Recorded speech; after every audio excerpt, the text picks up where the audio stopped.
D'être ici avec vous, de voir une grande assemblée qui est formée par des collègues, des gens que je connais, quelques-uns de vous, mais je suis vraiment impressionné par tout ce que j'ai entendu depuis le commencement de notre congrès.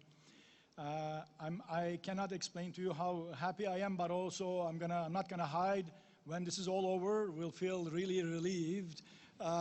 It has been not that easy to pull it all together. This is not our everyday job, right? So we are public servants, and then we put this together, but this is thanks to you. So far, at least my impression is going well.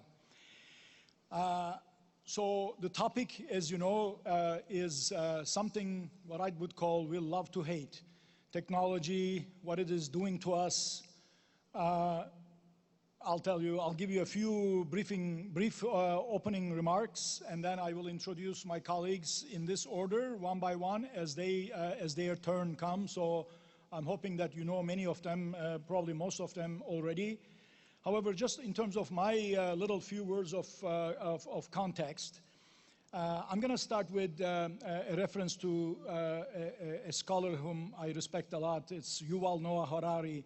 His most recent book is 21 Lessons for the 21st Century. Not sure if some of you are aware, they know his work. He talks in this book about the twin revolutions of biotech and infotech, and how these two revolutions are restructuring not just our economies and our societies, but also our own very bodies and minds. I add to that also our hearts. In fact, you might call it our soul. So what is at stake, he argues, and I fully agree with him, is our will. In fact, the free will that we always talk and we are so proud in our democracies, it's at stake. And what do we mean by that? Actually, he goes on and argues about the fact that we are, or he makes the case that we are being hacked.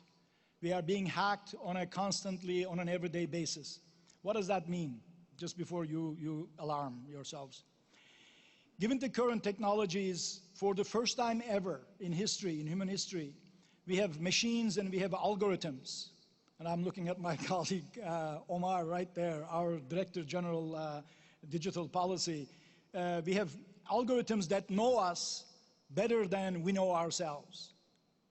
You know, you remember Amazon sending you, buy this book, buy that book. You say, wow, these are the books I want, and you're happy. In fact, those algorithms are getting to know us better than we know our desires. So basically, it has become a commonplace to have these algorithms in our lives that understand us better than we understand ourselves. So what does that mean? Are these algorithms, the technology behind, are they going to control us? Are they going to enhance our lives? Well, that's TBD, to be determined, right?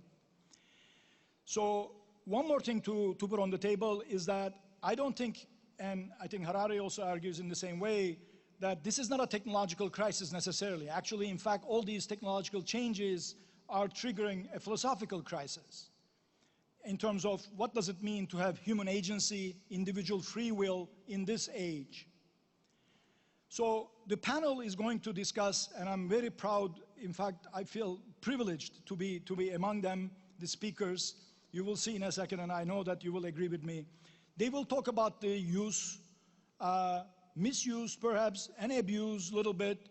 And I also learned the other day a nice term, misuse. The opportunities, in fact, that are there, but we're not necessarily using those opportunities of technology. In a sense, short, good, bad, and the ugly. You're going to hear all of that in a few minutes.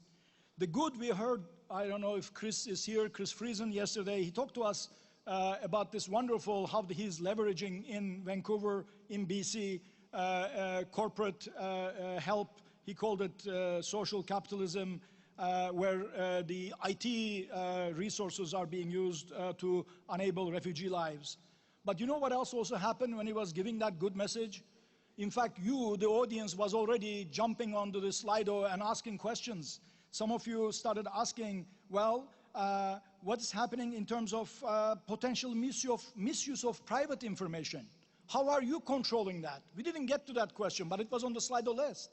Some of you were asking and voting up the question about, well, you say that the banks now are going to connect to the refugees, are going to help them to get loans and stuff. And then you were asking, in fact, in your Slido questions, well, who's going to make sure that the banks are not abusing the refugees' trust in that system? So we are very already alerted to the fact that all this information can be used, again, in a good, bad, and ugly fashion, right? So we see technology in that respect as a threat. Some of us, I do because of my age maybe. If you put somebody else, maybe Omar or somebody younger, my senior advisor Michael, he's here somewhere, a younger person in the seat, they would look perhaps at the world of technology with a greater hope.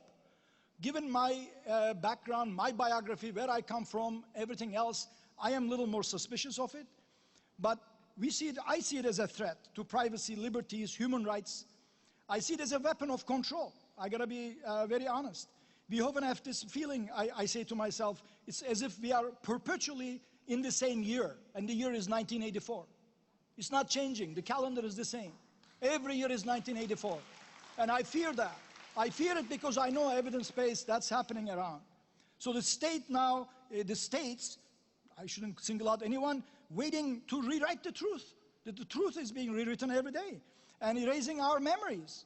And using infotech or AI, facial recognition, trying to give us scores, punishing or rewarding us. This is actually, better believe it or not, I'm hoping you're aware of these things. These are not just nightmares, these are realities in some places in the world.